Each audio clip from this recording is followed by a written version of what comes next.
आज का हमारा टॉपिक है effect of impurity on partial miscibility, यानी कि अशुद्धता।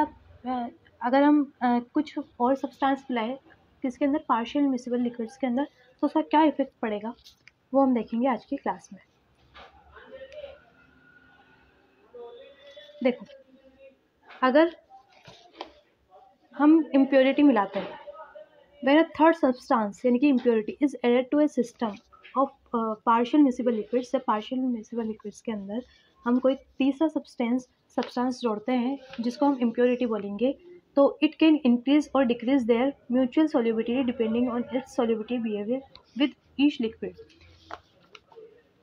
वो इसके ऊपर वो उसके जो पार्शियल मिसिबिलिटी है जो उसको बढ़ाएगा, उसकी सोल्यूबिलिटी को, या फिर घटाएगा, ये किसके ऊपर डिपेंड करेगा कि वो जो इम्प्योरिटी है वो ए और बी दोनों के अंदर मिल रही है, या सिर्फ ए के अंदर मिल रही है, या सिर्फ बी के अंदर मिल रही है। मतलब इस चीज़ के ऊपर ये हमारा डिपेंड करेगा, इफेक्ट डालेगा क्या, इम्प्योरिटी। ठीक है, अगर इसके अंदर दो केस बनते हैं, एक केस होता है impurity soluble in both liquids. पहला केस जो है, अगर दोनों लिक्विड के अंदर ये सोल्यूबल है इम्प्योरिटी, तो क्या होगा, इट इंक्रीजेस म्यूचुअल सोल्यूबिलिटी, यानी कि ये सामान्यतः जो विलेयता है, जो उसको जो ए इन बी और बी इन ए, जो हमारे दो लेयर बनती है, इसके अंदर थोड़ा इसको बढ़ाएगा। मतलब इस ये जो ए और बी का जो विलेयता है, इन दोनों को बढ़ाएगा कौन, वो इम्प्योरिटी जो दोनों लिक्विड्स के अंदर सोल्यूबल हो, दोनों लिक्विड में घुलनशील हो।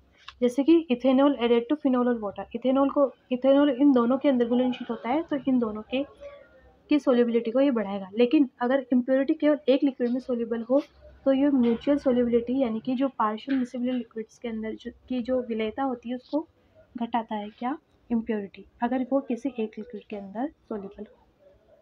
ठीक है,